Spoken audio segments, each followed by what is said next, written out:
Hey everyone! Nice to see you again. My name is Sarah. It's known as the City of Brotherly Love, and home to the most important places in American history from the imperial and revolutionary periods. In this video, I'll share the 10 best places to visit in Philadelphia. Let's dive into my top 10 picks.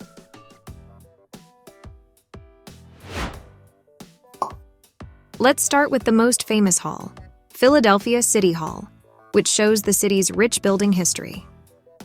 It was finished in 1901. With over 700 rooms spread over 14.5 acres, it is the largest hall in the United States. John MacArthur Jonier built it in the French Renaissance Revival style's Second Empire mode. One thing that stands out about the building is the metal statue of William Penn on top of it. It honors the person who made the Commonwealth of Pennsylvania possible.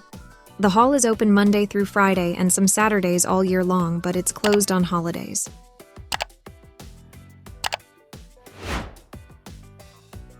The next stop, we are heading to Philadelphia's streets, filled with colorful paintings and street art, thanks to the city's well-known wall arts program.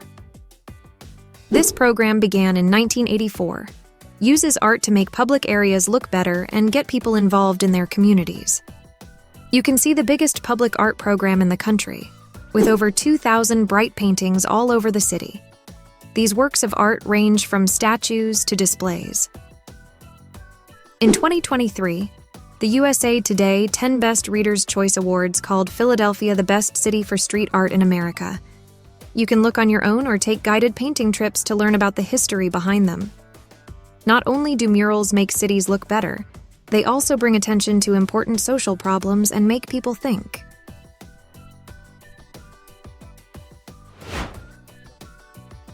Let's go to Penn Landing now, a captivating waterfront area nestled along the Delaware River in Philadelphia. Penn's Landing, named after William Penn's historic landing in 1682, beckons visitors with its riverside charm. Between Chestnut Street, Walnut Street, Front Street, and the Delaware River, the park at Penn's Landing was built on 11.5 acres. The best things about the area are the temporary Spruce Street Harbor Park, which has chairs, food vendors, and games, and the Independent Seaport Museum, which shows off Philadelphia's maritime past. There are lots of places to eat, have fun, and learn about other cultures. On the side of the river, people can walk and enjoy many events and music all year long.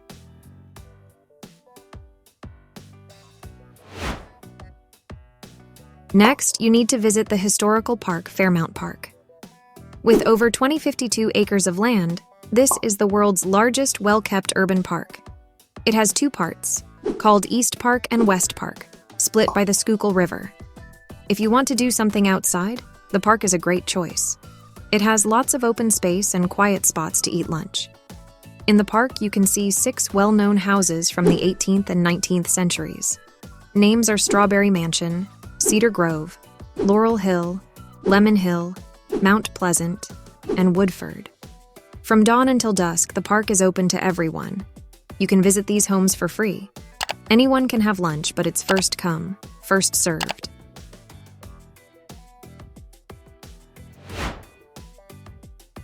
No Philly experience is complete without snapping a photo in front of one of the City of Brotherly Love's best-known landmarks. This sculpture was built by Robert Indiana. It has been a beloved icon since it was put in place in 1976 in Love Park, located just northwest of City Hall. It was temporarily taken away in 1978, but people asked for it to come back, so it did. After John F. Kennedy Plaza was fixed up in 2018, the figure was fixed up and put back where it belonged. You can go to Love Park for free to look at the art and take pictures with it. People from the area and visitors alike often wait in line for pictures. Don't miss the chance to take a picture of one of Philadelphia's most famous sights.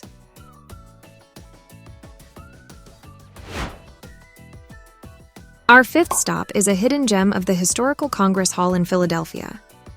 It was originally the Philadelphia County Courthouse, but when Congress moved to Washington, D.C., it became that building. From 1790 to 1800, it was the home of the U.S. Congress, making it an important part of American history. It's also a part of Independence National Historic Park.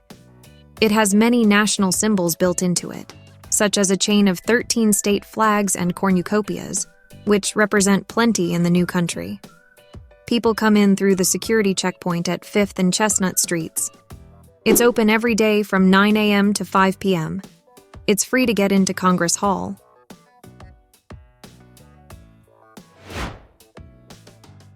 The next stop is to world's first real prison, Eastern State Penitentiary, located in the Fairmount neighborhood. And John Haviland designed it. Its main goal was to change criminals' behavior by locking them up alone and making them work. This prison was open from 1829 to 1971. When it opened on October 25, 1829, it was the first real jail in the world. The novel circular floor plan of the jail had 7 passageways of cells that could hold 500 prisoners alone. Each cell had a water supply, a toilet, fixed heating, and a yard for exercise. People can check out the creepy cell blocks and see the famous cell where Al Capone used to live. The history of the jail and how it has changed the criminal justice system are shown in exhibits and works of art.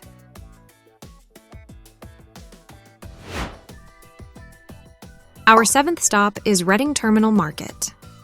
This market has been a lively place to eat since it opened in 1893. It's a great place for foodies because over 100 sellers sell fresh fruits and vegetables, meats, cheeses, and ready-to-eat foods. The market is in a building that is a National Historic Landmark and has a huge selection of both local and imported fruits and vegetables, as well as meats, poultry, fish, cheeses, baked goods, and sweets. Don't forget to try Philadelphia's famous cheesesteaks. Enjoy tasty treats from the area, or just enjoy the lively atmosphere of one of the oldest public markets in the United States.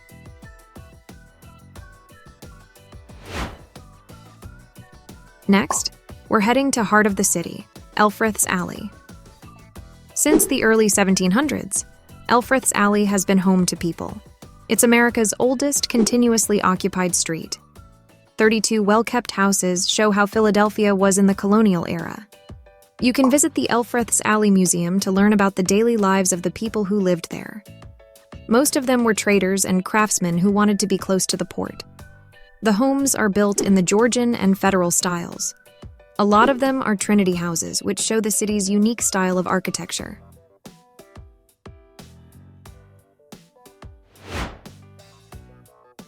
The tour ends with a trip to the most visited place, Independence Hall and Liberty Bell.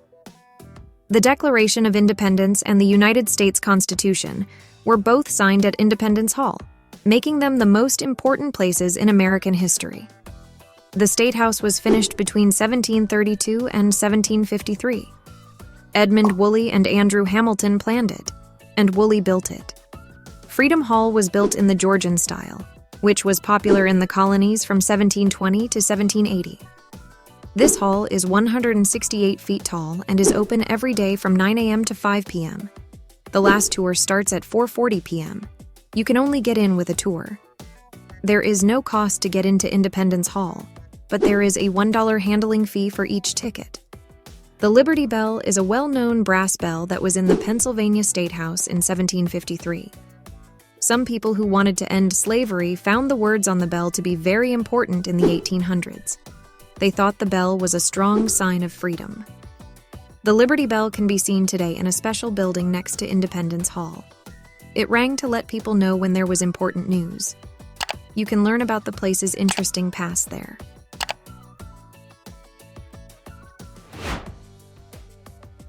People come to Philadelphia from all over the world because it has so much history, culture, and fun things to see. Thanks for seeing. Do not forget to come back to find out more about interesting places. We'll see you in the next show.